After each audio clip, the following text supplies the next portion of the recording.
Connected Consumer. Hello, my name is Chris White, and I'm the host of Parks Associates podcast, The Connected Consumer. This podcast is all about Parks Associates' data-driven market insights on emerging consumer technology products and services. It features our talented analyst team and also industry leaders who are bringing new and innovative products to the market. We're providing an inside look at all the latest industry trends focused on home automation, security, energy management, connected health, independent living, digital content, and video services. In this episode, we'll chat with Kim Lee, the Senior Director and Systems Applications Engineer at Infineon, about sensors technology with IoT use cases, both now and in the future, with, of course, an emphasis on Infineon's role in that trend. Hello, Kim. Thanks for joining me today. Yeah, hi, Chris. Thanks for having me. So this can be a great conversation. I'm excited. I feel like sensors are showing up more and more in bundles with smart home devices. We just put a report out about it, how they're showing up more with thermostats and all sorts of new sensor use cases. So this is very timely in terms of what's going on in the industry, I think. So let's get started by kind of finding out your perspective on what Infineon is doing. Also share with the audience, for people who don't know very much about Infineon, what you do. So let's hear, who is Infineon and what is your specific role?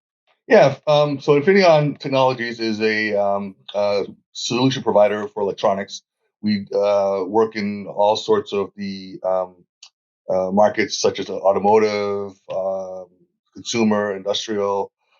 We do everything from power management to wireless infrastructure, sensors, microcontrollers, compute, and everything that's basically enabling today's and tomorrow's smart electronics.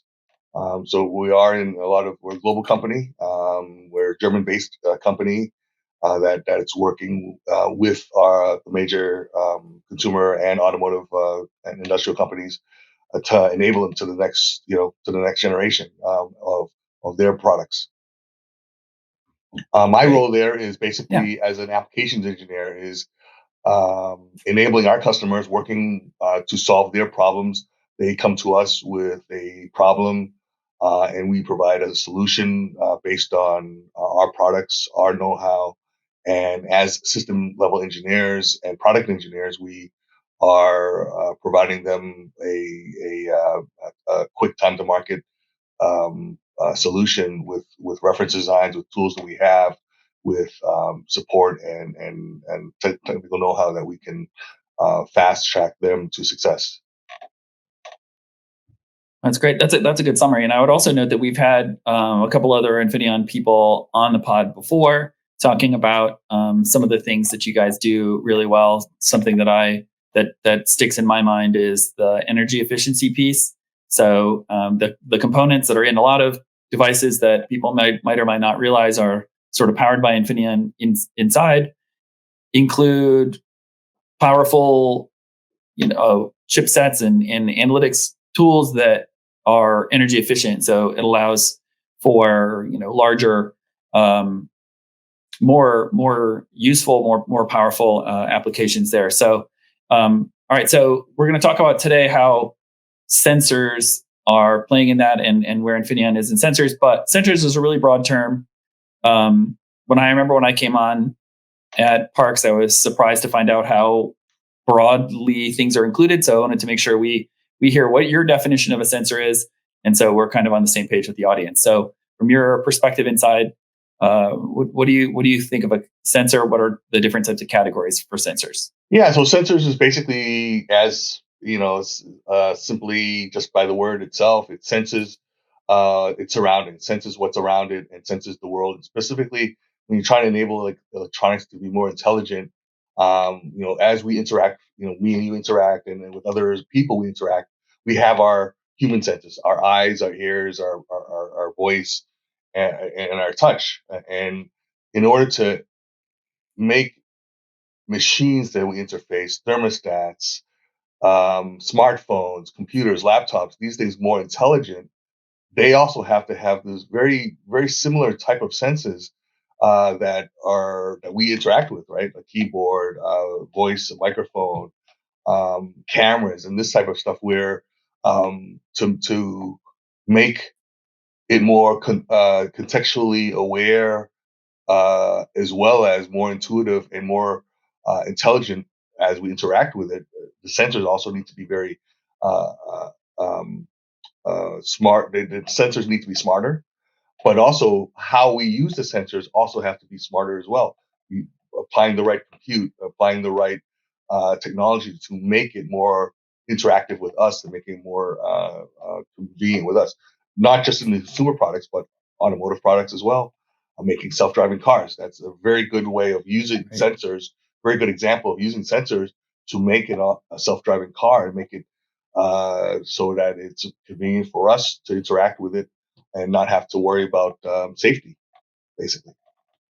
Right. So the sensors are the eyes and ears of a device solution. Um, the piece that I would think is interesting is that, like, usually I came into the game thinking of sensors as only just kind of motion sensors, but the idea that it's also cameras and microphones, realizing that it's anything that's collecting data, and like you said, like has a parallel to the senses that we have as humans. So um, we brought up a couple of different topics there. One of the ones that you mentioned there was voice and microphones. So let's get started on that topic first.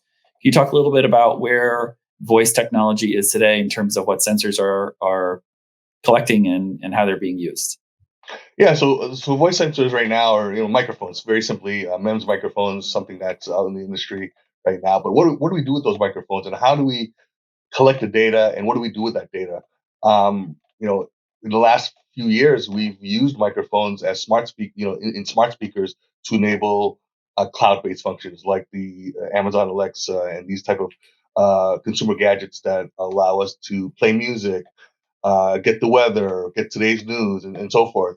And those are opening the door for a lot of different other applications like voice activated remote controls for your TV, voice activated switches for lighting, for thermostats, for other things that are enabling the home to be more intelligent, coming into the room and saying, hey, home, can you turn on the living room lights, and be able to do that through a voice activated intelligence entity that is basically controlling your the conditions of your home: HVAC, aircon, lighting, shades, lamps, all music, even in the background.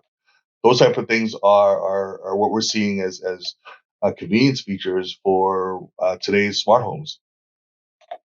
Right. So where is Infineon playing a part there? So So we know Infineon that. is Yeah. basically providing not just the sensor part, but the MEMS microphone, and the microphone itself has to be the performance in having these microphones and having multiple microphones. There's technology where you have multiple microphones that hone in or beamform to your voice as you're walking around, so that it's consistent, as opposed to one microphone or a few microphones that are not intelligent enough to detect where you are.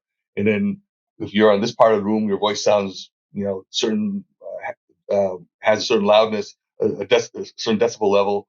And if you go to the other side of the room, it has a different decibel level, and so forth. But the intelligence today is basically making an array of microphones such that it's the same decibel level, basically the same sound level, wherever you go in your room or in the general vicinity of the area. And then that allows us to take that and noise cancel what we have to, process the voice, the data, and then allow that to enable whatever functionality that you want for the smart home.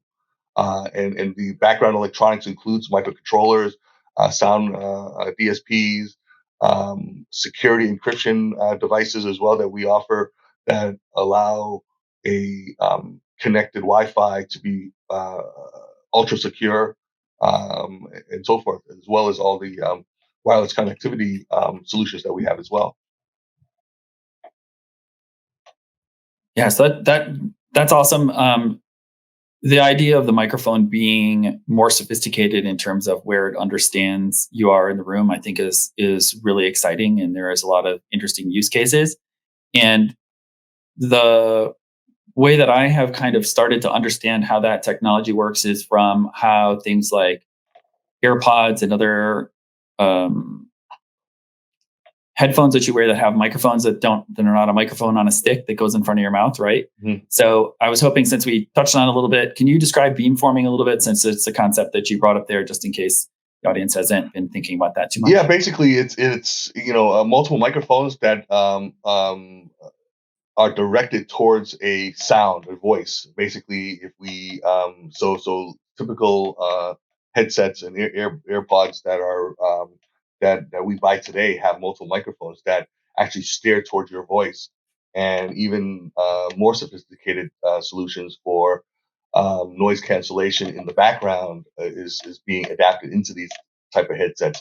But these are basically where you're using additional processing and other techniques that allow the audio beam to be picked up in using multiple microphones to enhance the voice quality that the processor hears, so that the processing doesn't have to be so I guess, hefty to reduce the background noise and the other things that are that a just a static microphone would capture without having specific directionality for voice itself. Right.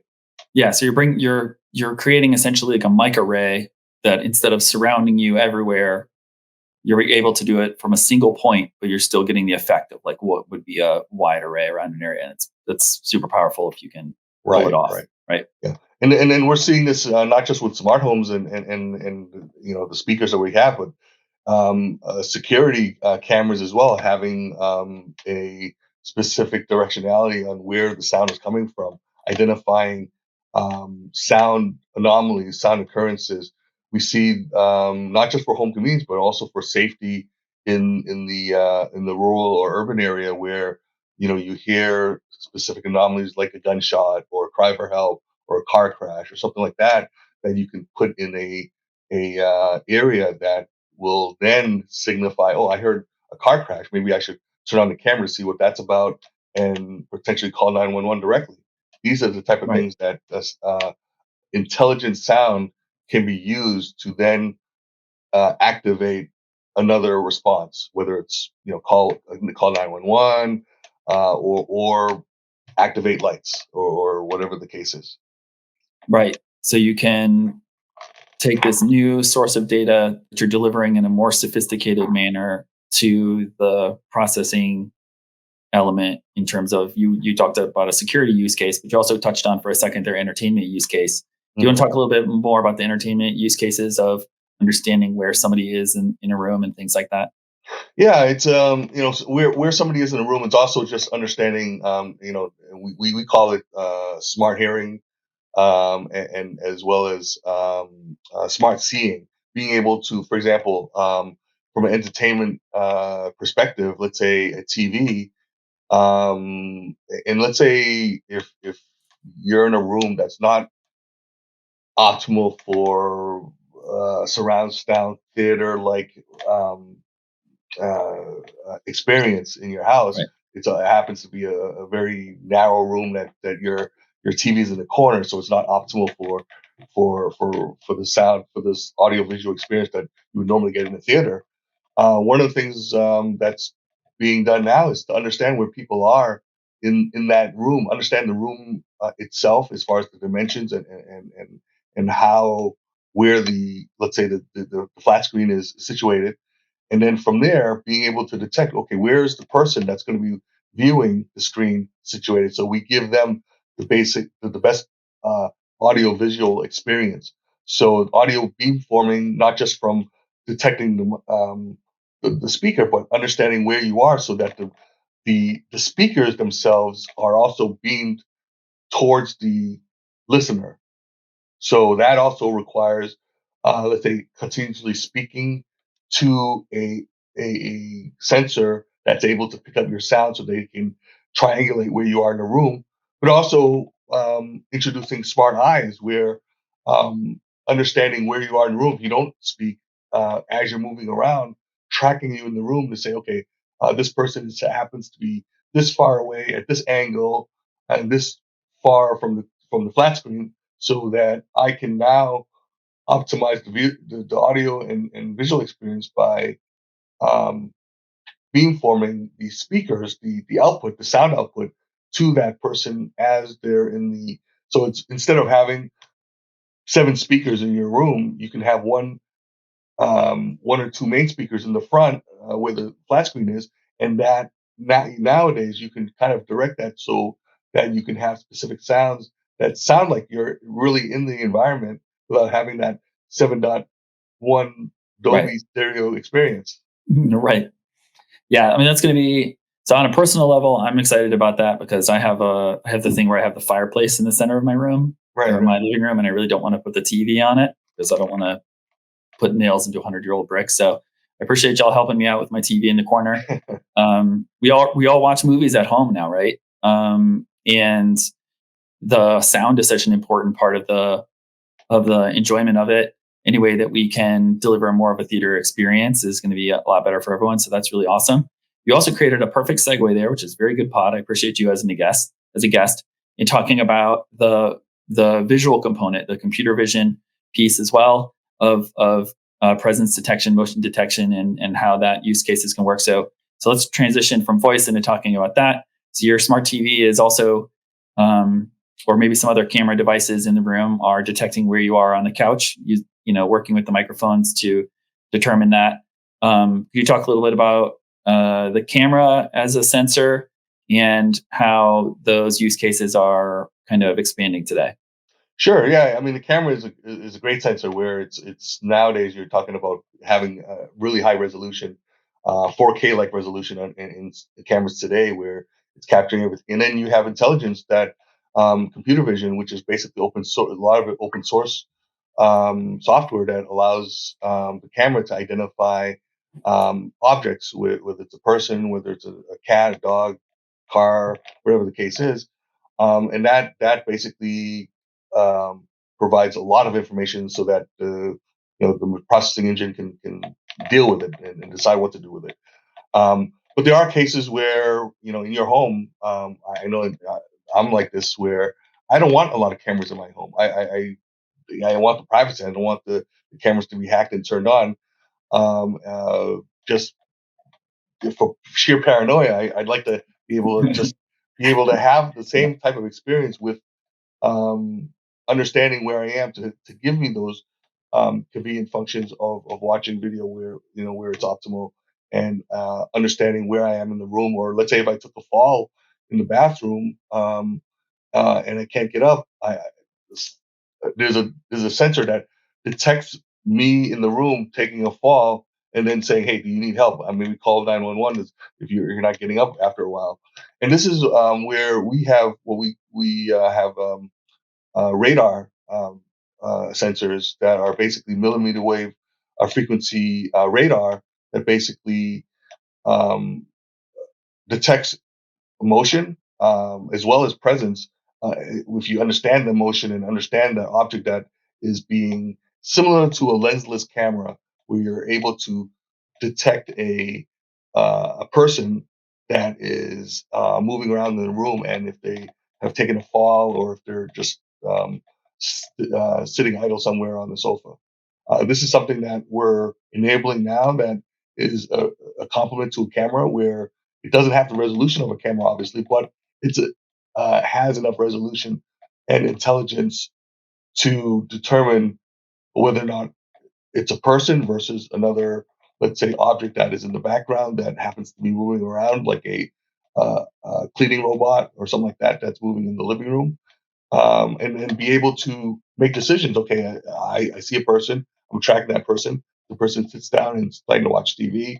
I know what to do. I know what to do with the audio. I know what to do with the AV experience that Yeah. individual will be having. It's very similarly if the person's going and around the house, around the backyard, for example, and something happens, they take a fall.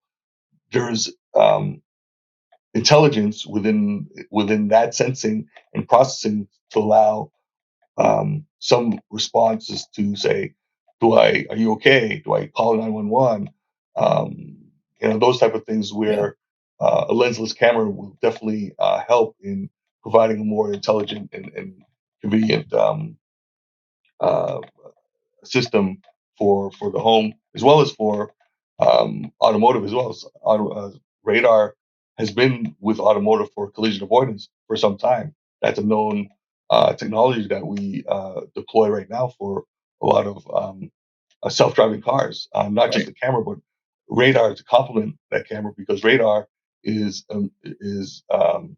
immune to weather conditions, rain, snow, fog. It sees through all that and is able to detect. Hey, you're approaching a car at 50 miles an hour. You should probably start to apply the brakes. Right. Those type of things where it's a complement to the camera as well, and that's proven technology that we're using for a consumer as well, and in the consumer household. Right. So you touched on a bunch of cool use cases there, and you mentioned one benefit of radar in terms of the automotive use case. Um, the other benefit you mentioned there was the privacy piece. People are more comfortable with a radar device staring at them in the bathroom than a camera, and that's important because people like seniors fall in the bathroom or going to the bathroom at night. That's important. Also, there's a senior living use case we talk about a lot in our research, just like sort of tracking people's um, medicine taking behavior. So you Hmm. want to see that they access their medicine cabinet. So you could have radar do that. Could you touch on a little bit the differences in terms of size, cost? Like, is there other benefits of using radar instead of a standard camera in terms of it's easier or smaller or anything like that? Yeah, yeah. So, for compared to a camera, radar, historically, radar, coming from the military into automotive, now into consumer, we know consumer products are things we buy has have to be fairly inexpensive, right? I mean, we have to think about how we can use this technology and deploy it into things, everyday things like a camera or a smart flat screen or something that is not going to increase the cost of those consumer products by a whole lot. So we are one of the leaders in the radar technology, where we're innovating it in such that we're innovating for size, power, and basically cost. You're talking about something that costs a few dollars as opposed to tens of dollars or hundreds of dollars back in 10, 20 years ago. Oh, wow. And if you implement something like that along with a ARM microcontroller that costs a sub $2, for example, that has the processing know-how, processing power, and the software that's able to do the detection that we want, that's required of that device. And you're talking about a solution that is a very compelling consumer priced solution that is doing what you want and enabling intelligence in an IoT device like a camera or a smart TV or even a smart speaker. Yeah, I think that's super important. We talked about it a little bit, this sort of trade-off piece when I was talking to some of the other Infineon folks about the energy use. If you can add an additional piece of tech and get a bunch more rich features without increasing bill of materials, then that allows you to like green light that piece of the project. So if you're building out your smart TV and you're thinking, I want to be able to do all these cool things with regards to, I want to recognize where the person's sitting. I even want to know, is it Chris or his wife, so that I can log him into whichever Netflix profile is the right profile for him. There's going to be some trade-offs where you don't want to lose profit or have to raise price or whatever. And so like if you can include radar cheap, then now you can unlock a whole set of use cases, right? And so this is where more sensors everywhere with less expensive microphones, more powerful use cases in terms of arrays, stuff like that are enabling a whole bunch of new use cases. We've touched on a bunch of them in this conversation today in terms of what's available in the next couple years. But can I ask you now to look into the future and tell me 5, 10 years from now, when we have more radar, we have more mics, we have more awesome Infineon components enabling more use cases. What are you kind of envisioning for the future of the sensor world?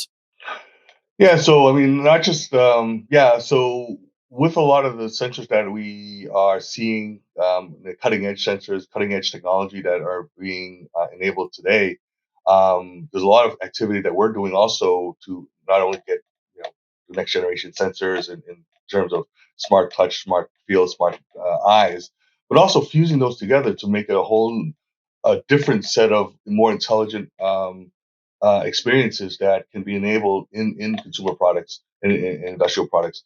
Um, if, one of the examples is fusing a radar with a microphone to even you know have a more reliable detection of an anomaly, a presence, a person, whether the person is in the backyard and the person happens to let's say somebody that you don't want in the backyard, but you hear the person walking on the grass, and that it sounds like somebody walking on the grass, right?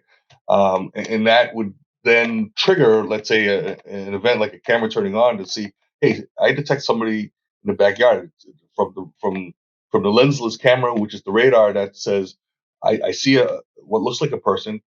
I also hear grass shuffling from 2 feet that are walking Mm, on the.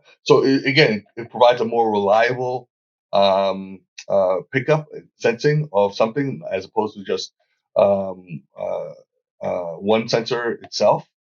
But it also enables other use cases such as, let's say, a connected city. One example is that you have a university campus that is late at night. You have street lamps that are you want to save power to the grid. You're not enabling those lights. You have it in a certain disabled or dimmed state where it's conserving power.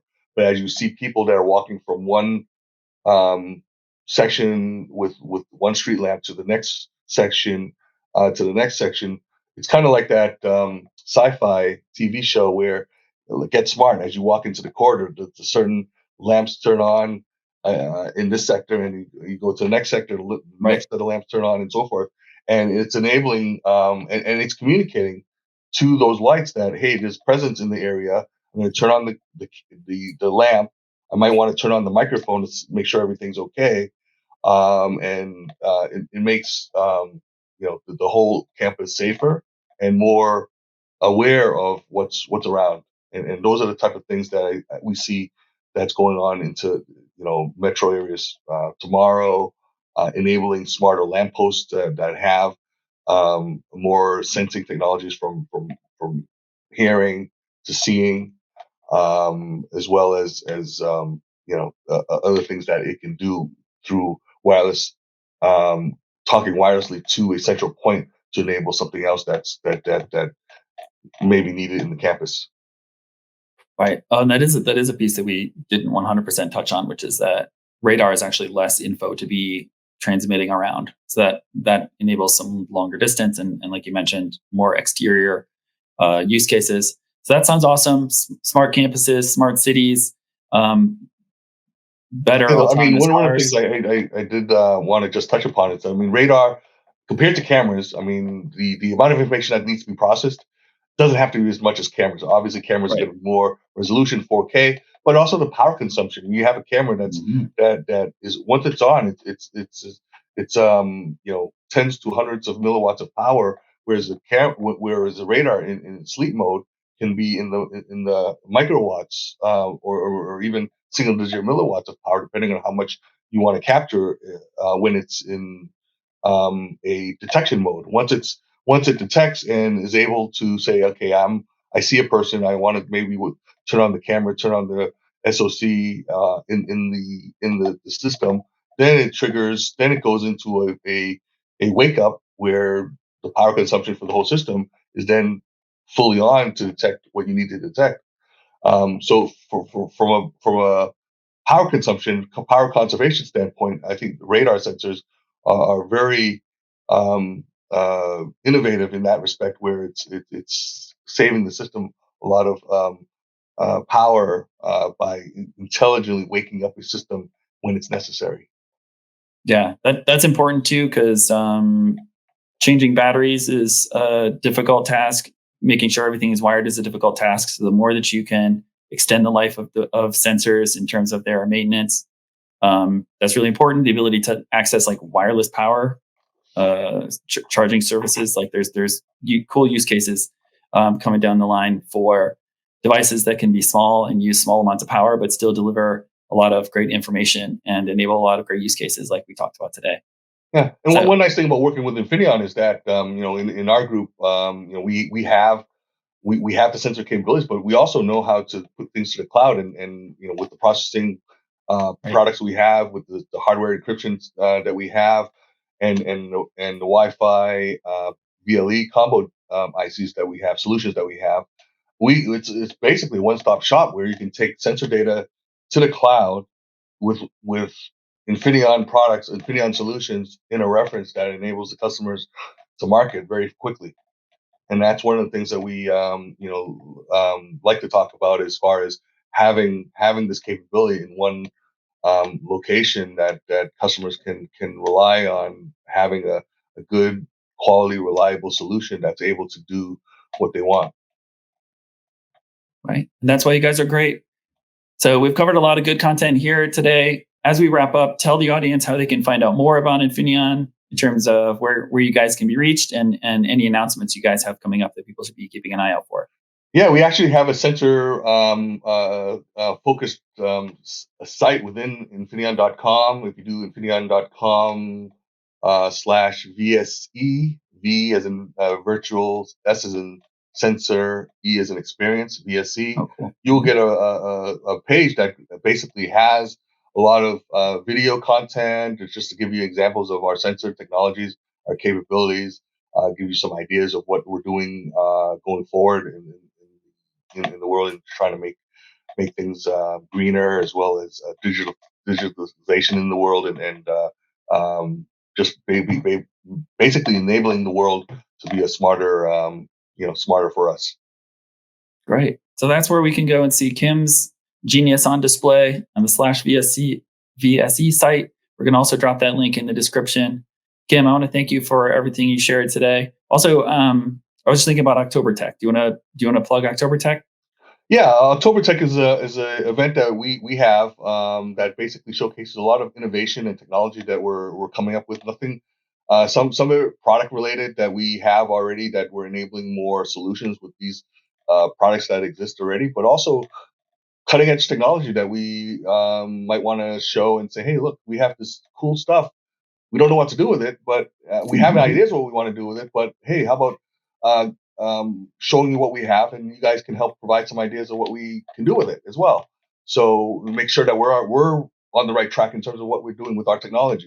So this is a event, a forum that you can also, it's Infineon.com /October Tech, um, that you can go in and actually register and provide a lot of interaction with our team to provide feedback and technical dialogue, and as well as facilitate a lot of maybe one-on-one discussions on cool stuff that we can both come up with. Awesome. So that's a good way to engage you guys. I like the Oktoberfest pun too. Appreciate that. It's a good work by you guys for calling it October Tech. Makes it easy to remember. Also makes us think about going and having some awesome beer. So that's fun. So Kim, this has been a fun conversation. I appreciate you giving the time to share with the connected consumer audience.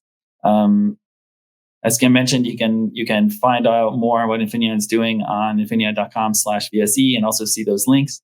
So I'm going to say goodbye to you, Kim. All right, And thanks, Chris. then, My pleasure for being here. Thanks for having me, and we'll talk soon.